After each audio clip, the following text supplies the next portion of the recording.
Ever since I was younger, I was into video games. Somebody like the Fuse so I can bring bad news to all these crews who can't NBA jam with the shoe. What's going on, guys? Welcome back to a quick beer review. Lagunitas time. Courtesy of my man Brandon. I appreciate you, sir. This is their, what is this, the 2021 vintage, right? It was released last year, right at the end of last year. Unrefined Shugga. This beer used to be known as Brown Shugga, but it is now Unrefined Shugga, and it's because they changed the sugar that they use.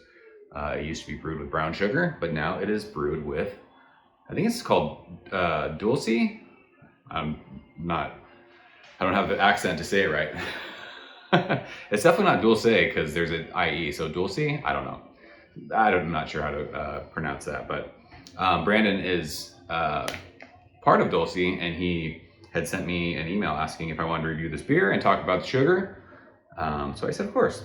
I'm always stoked when people want to share beer to check out. So this is a Pretty Label strong ale brewed with whole cane sugar, which you see here. He also, if you guys are interested, gave me a link that you can use. It's in the description of this video. If you'd like to check out the sugar, there's a little discount you can get if you want to buy it. So that's pretty cool. Never done anything like that before on the channel. 10%. So we got some notes, and basically the Dulce sugar, it's unrefined. So people, they're talking about how sugar is unhealthy because it's refined. And this is basically organic, unrefined whole cane sugar.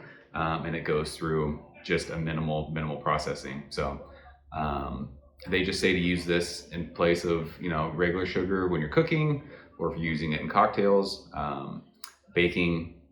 You can use it in place of regular sugar, brown sugar, all that good stuff. So it's pretty cool when beer folks do that. And it's kind of cool that they changed the beer up. I know I complained a lot about Born Yesterday getting changed, but when it comes to something like this, I don't know. Doesn't matter if they change this one. Who knows? We're gonna be able to tell the difference. Who knows? Let's check it out. 10%ers, always a good way to start a Friday. Why not? This beer pours out like a amberish, almost looks like a barley wine. 12-ounce bottle. I like that format for a 10% beer. Holy head on that thing. Look at that. It has been a while since I had brown sugar. Shoot, it's probably been 3 or 4 years. I just haven't been drinking Lagunitas beer other than Born Yesterday. I don't know what it is. I talk about it. I'm in Southern California, and their beers are always not fresh when I see them. So I always pass on them. It's the strangest thing.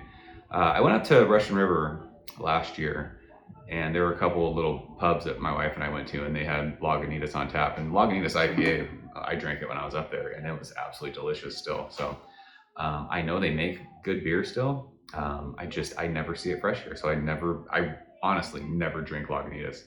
I used to love Maximus. I love Lagunitas IPA.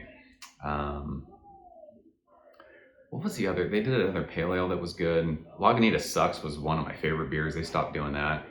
We have a 32-ounce chug on this channel somewhere from a long time ago. That beer was fun. But yeah, just not a Lagunitas person when it comes to that. So yeah, this beer looks like an amber ale. That's what it looks like.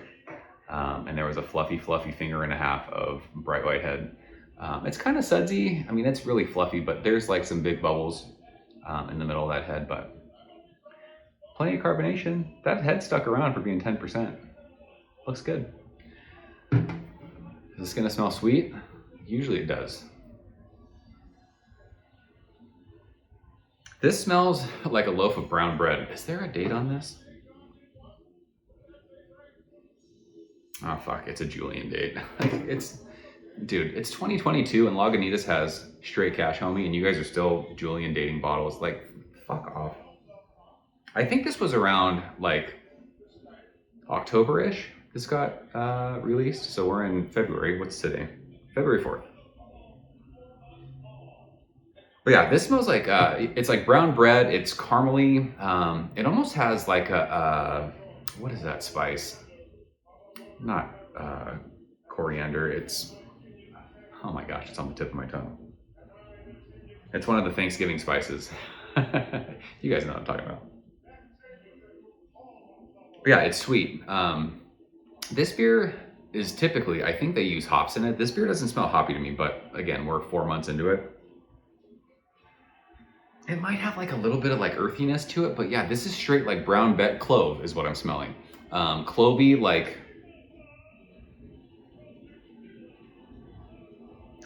what else is that? This smells, to me, it smells like Thanksgiving, which is weird because it's February.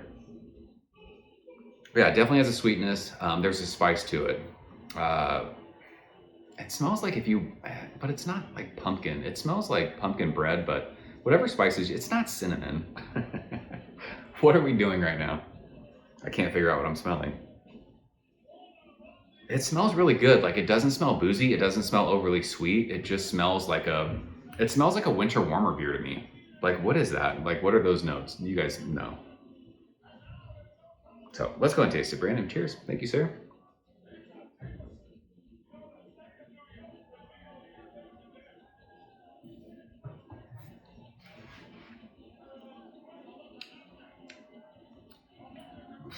That beer is really easy drinking for 10%.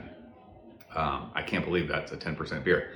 I will say, I was talking about this beer usually being hoppy, not smelling hoppy. There's a nice hoppy bite on the back end of that. It's like a florally, sprucey pine tree kind of a thing. And I think that bitterness kind of balances out the sweetness nicely. It's sweet, but it's not overly sweet. But you're definitely getting like that super brown bready, caramely. Yeah, it's like clovey and something else. I wish I knew what spice that was that I'm tasting. It's gonna bug me, but for 10%, I'm telling you, I don't think this beer tastes boozy. It doesn't taste syrupy. It doesn't taste overly sweet. It's not like super thick and like a chore to drink. Like, as far as like, I mean, people talk about balance and high alcohol beers. This beer's balanced to me. That sweetness, I think that bitterness, it's been on the back of my tongue this entire time. I think it just works well with the sweetness that they're using with that sugar. This